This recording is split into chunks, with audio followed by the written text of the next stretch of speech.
Chapter 26, which is in fact Book 2, Chapter 9, Wreckage. And now comes the strangest thing in my story, yet perhaps it is not altogether strange. I remember clearly and coldly and vividly all that I did that day until the time that I stood weeping and praising God upon the summit of Primrose Hill. And then I forget. Of the next 3 days I know nothing. I have learned since that, so far from my being the first discoverer of the Martian overthrow, several such wanderers as myself had already discovered this on the previous night. One man, the first, had gone to St. Martin's-le-Grand, and, while I sheltered in the cabman's hut, had contrived to telegraph to Paris. Thence the joyful news had flashed all over the world. 1,000 cities, chilled by ghastly apprehensions, suddenly flashed into frantic illuminations. They knew of it in Dublin, Edinburgh, Manchester, Birmingham, at the time when I stood upon the verge of the pit.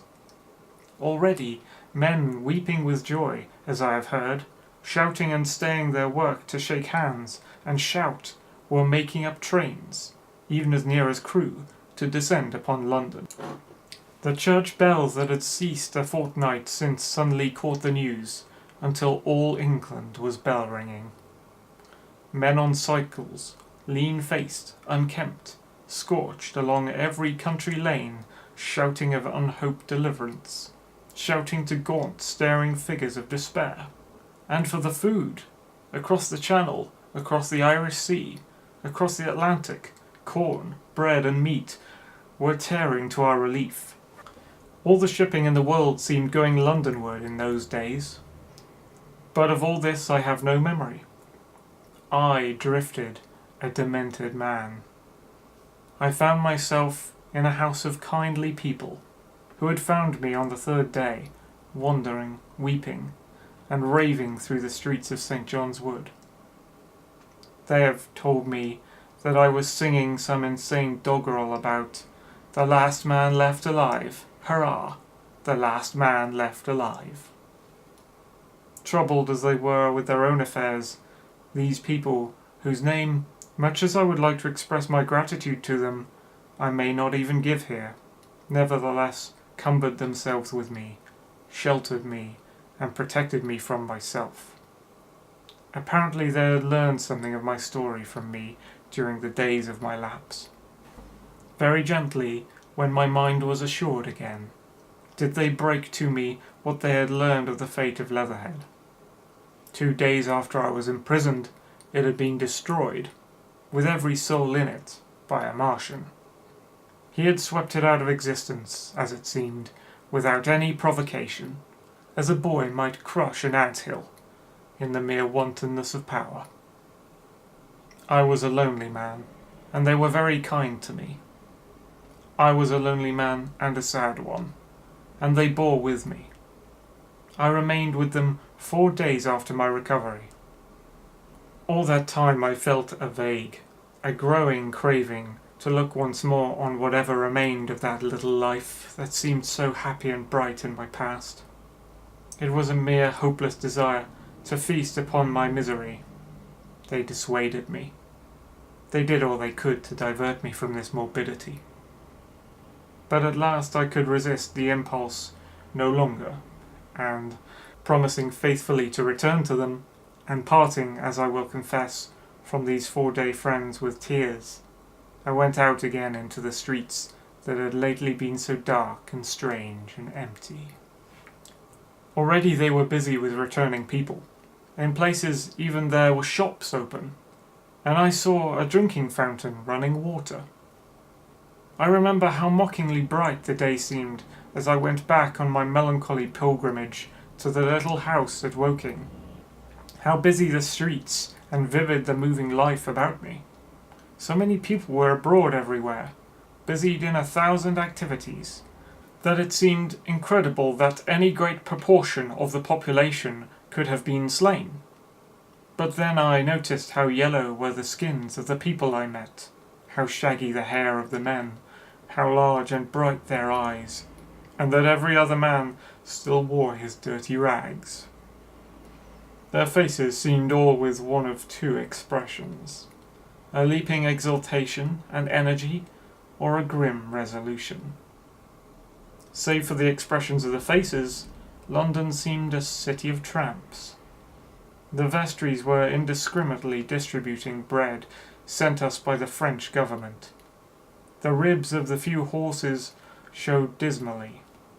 Haggard special constables with white badges stood at the corners of every street. I saw little of the mischief wrought by the Martians until I reached Wellington Street, and there I saw the red weed clambering over the buttresses of Waterloo Bridge. At the corner of the bridge, too, I saw one of the common contrasts of that grotesque time: a sheet of paper flaunting against the thicket of the red weed, transfixed by a stick that kept it in place. It was the placard of the first newspaper to resume publication, the Daily Mail. I bought a copy for a blackened shilling I found in my pocket. Most of it was in blank, but the solitary compositor who did the thing had amused himself by making a grotesque scheme of advertisement stereo on the back page. The matter he printed was emotional. The news organization had not as yet found its way back. I learned nothing fresh except that already in 1 week the examination of the Martian mechanisms had yielded astonishing results. Among other things, the article assured me what I did not believe at the time, that the secret of flying was discovered. At Waterloo I found the free trains that were taking people to their homes. The first rush was already over. There were few people in the train, and I was in no mood for casual conversation. I got a compartment to myself, and sat with folded arms, looking greyly at the sunlit devastation that flowed past the windows. And just outside the terminus, the train jolted over temporary rails, and on either side of the railway the houses were blackened ruins. To Clapham Junction, the face of London was grimy with powder of the black smoke. In spite of 2 days of thunderstorms and rain, and at Clapham Junction the line had been wrecked again. There were hundreds of out-of-work clerks and shopmen working side by side with the customary navvies, and we were jolted over a hasty relaying. All down the line from there the aspect of the country was gaunt and unfamiliar. Wimbledon particularly had suffered. Walton, by virtue of its unburned pine woods, seemed the least hurt of any place along the line. The Wandle, the Mole, every little stream was a heaped mass of red weed, in appearance between butcher's meat and pickled cabbage. The Surrey pine woods were too dry, however, for the festoons of the red climber. Beyond Wimbledon, within sight of the line, in certain nursery grounds, were the heaped masses of earth about the 6th cylinder. A number of people were standing about it, and some sappers were busy in the midst of it. Over it flaunted a Union Jack, flapping cheerfully in the morning breeze. The nursery grounds were everywhere crimson with the weed, a wide expanse of livid colour cut with purple shadows, and very painful to the eye. One's gaze went with infinite relief from the scorched greys and sullen reds of the foreground to the blue-green softness of the eastward hills. The line on the London side of Woking Station was still undergoing repair, so I descended at Byfleet Station and took the road to Maybury, past the place where I and the artilleryman had talked to the hussars, and on by the spot where the Martian had appeared to me in the thunderstorm. Here, moved by curiosity, I turned aside to find, among a tangle of red fronds, the warped and broken dog-cart with the whitened bones of the horse scattered and gnawed. For a time I stood regarding these vestiges. Then I returned through the pine wood, neck-high with red weed here and there, to find the landlord of the Spotted Dog had already found burial, and so came home past the College Arms. A man standing at an open cottage door greeted me by name as I passed. I looked at my house with a quick flash of hope that faded immediately. The door had been forced. It was unfast and was opening slowly as I approached. It slammed again. The curtains of my study fluttered out of the open window from which I and the artilleryman had watched the dawn. No one had closed it since. The smashed bushes were just as I had left them nearly 4 weeks ago. I stumbled into the hall, and the house felt empty. The stair carpet was ruffled and discoloured where I had crouched, soaked to the skin from the thunderstorm the night of the catastrophe. Our muddy footsteps I saw still went up the stairs. I followed them to my study, and found lying on my writing table still, with the selenite paperweight upon it, the sheet of work I had left on the afternoon of the opening of the cylinder. For a space I stood reading over my abandoned arguments. It was a paper on the probable development of moral ideas with the development of the civilizing process, and the last sentence was the opening of a prophecy. In about 100 years, I had written, we may expect. The sentence ended abruptly. I remembered my inability to fix my mind that morning, scarcely a month gone by, and how I had broken off to get my daily chronicle from the newsboy. I remembered how I went down to the garden gate as he came along, and how I had listened to his odd story of men from Mars. I came down and went into the dining room. There were the mutton and the bread, both far gone now in decay, and a beer bottle overturned, just as I and the artilleryman had left them. My home was desolate. I perceived the folly of the faint hope I had cherished so long. And then a strange thing occurred. "It is no use," said a voice. "The house is deserted. No one has been here these 10 days. Do not stay here to torment yourself. No one escaped but you." I was startled. Had I spoken my thought aloud? I turned, and the French window was open behind me. I made a step to it, and stood looking out. And there, amazed and afraid, even as I stood, amazed and afraid, were my cousin and my wife. My wife, white and tearless. She gave a faint cry. "I came," she said. "I knew. She put her hand to her throat, swayed. I made a step forward, and caught her in my arms. Chapter 27, which is actually Book 2, Chapter 10, the Epilogue. I cannot but regret, now that I am concluding my story, how little I am able to contribute to the discussion of the many debatable questions which are still unsettled. In one respect, I shall certainly provoke criticism. My particular province is speculative philosophy. My knowledge of comparative physiology is confined to a book or two, but it seems to me that Carver's suggestions as to the reason of the rapid death of the Martians is so probable as to be regarded almost as a proven conclusion. I have assumed that in the body of my narrative. At any rate, in all of the bodies of the Martians that were examined after the war, no bacteria, except those already known as terrestrial species, were found. That they did not bury any of their dead, and the reckless slaughter they perpetrated, point also to an entire ignorance of the putrefactive process. But probable as this seems, it is by no means a proven conclusion. Neither is the composition of the black smoke known, which the Martians used with such deadly effect, and the generator of the heat rays remains a puzzle. The terrible disasters at the Ealing and South Kensington laboratories have disinclined analysts for further investigations upon the latter.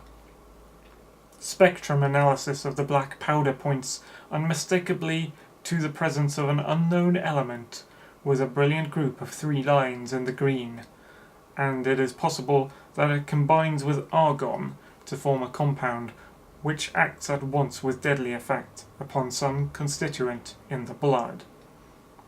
But such unproven speculations will scarcely be of interest to the general reader, to whom this story is addressed. None of the brown scum that drifted down the Thames after the destruction of Shepperton was examined at the time, and now none is forthcoming. The results of an anatomical examination of the Martians, so far as the prowling dogs had left such an examination possible, I have already given. But everyone is familiar with the magnificent and almost complete specimen in spirits at the Natural History Museum, and the countless drawings that have been made from it, and beyond that, the interest of their physiology and structure is purely scientific. A question of graver and universal interest is the possibility of another attack from the Martians. I do not think that nearly enough attention is being given to this aspect of the matter. At present, the planet Mars is in conjunction, but with every return to opposition, I, for one, anticipate a renewal of their adventure. In any case, we should be prepared. It seems to me that it should be possible to define the position of the gun from which the shots are discharged, to keep a sustained watch upon this part of the planet, and to anticipate the arrival of the next attack. In that case, the cylinder might be destroyed with dynamite or artillery before it was sufficiently cool for the Martians to emerge, or they might be butchered by means of guns so soon as the screw opened. It seems to me that they have lost a vast advantage in the failure of their first surprise. Possibly they see it in the same light. Lessing has advanced excellent reasons for supposing that the Martians have actually succeeded in effecting a landing on the planet Venus. 7 months ago now, Venus and Mars were in alignment with the Sun. That is to say, Mars was in opposition from the point of view of an observer on Venus. Subsequently, a peculiar, luminous and sinuous marking appeared on the unillumined half of the inner planet, and almost simultaneously a faint dark mark of a similar sinuous character was detected upon a photograph of the Martian disk. One needs to see the drawings of these appearances in order to appreciate fully their remarkable resemblance in character. At any rate, whether we expect another invasion or not, our views of the human future must be greatly modified by these events. We have learned now that we cannot regard this planet as being fenced in and a secure abiding place for man. We can never anticipate the unseen good or evil that may come upon us suddenly out of space. It may be that in the larger design of the universe, this invasion from Mars is not without its ultimate benefit for men. It has robbed us of that serene confidence in the future which is the most fruitful source of decadence. The gifts to human science it has brought are enormous, and it has done much to promote the conception of the common weal of mankind. It may be that across the immensity of space, the Martians have watched the fate of these pioneers of theirs, and learned their lesson, and that on the planet Venus they have found a securer settlement. Be that as it may, for many years yet there will certainly be no relaxation of the eager scrutiny of the Martian disk, and those fiery darts of the sky, the shooting stars, will bring with them as they fall an unavoidable apprehension to all the sons of man. The broadening of men's views that has resulted can scarcely be exaggerated. Before the cylinder fell, there was a general persuasion that through all the deep of space no life existed beyond the petty surface of our minute sphere.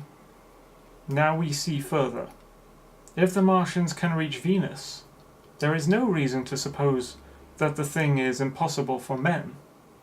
And when the slow cooling of the sun makes this earth uninhabitable, as at last it must do, it may be that the thread of life that has begun here will have streamed out and caught our sister planet within its toils. Dim and wonderful is the vision I have conjured up in my mind of life spreading slowly from this little seedbed of the solar system throughout the inanimate vastness of sidereal space. But that is a remote dream. It may be, on the other hand, that the destruction of the Martians is only a reprieve. To them, and not to us, perhaps, is the future ordained. I must confess the stress and danger of the time have left an abiding sense of doubt and insecurity in my mind.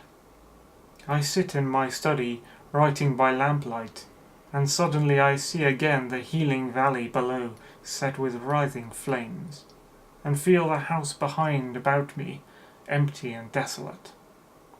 I go out into the Byfleet Road, and vehicles pass me.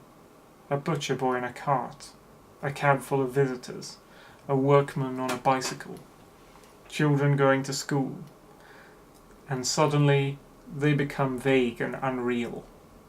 And I hurry again with the artilleryman through the hot, brooding silence. Of a night I see the black powder darkening the silent streets, and the contorted bodies shrouded in that layer. They rise upon me, tattered and dog-bitten. They gibber and grow fiercer, paler, uglier, mad distortions of humanity at last, and I wake, cold and wretched, in the darkness of the night. I go to London, and see the busy multitudes in Fleet Street and the Strand, and it comes across my mind that they are but the ghosts of the past, haunting the streets that I have seen silent and wretched, going to and fro, phantasms in a dead city, the mockery of life in a galvanized body. And strange, too, it is to stand on Primrose Hill, as I did but a day before writing this last chapter, to see the great province of houses, dim and blue through the haze of the smoke and mist, vanishing at last into the vague lower sky, to see the people walking to and fro among the flower beds on the hill, to see the sightseers about the Martian machine that stands there still, and to hear the tumult of playing children, and to recall the time when I saw it all bright and clear-cut, hard and silent, under the dawn of that last great day.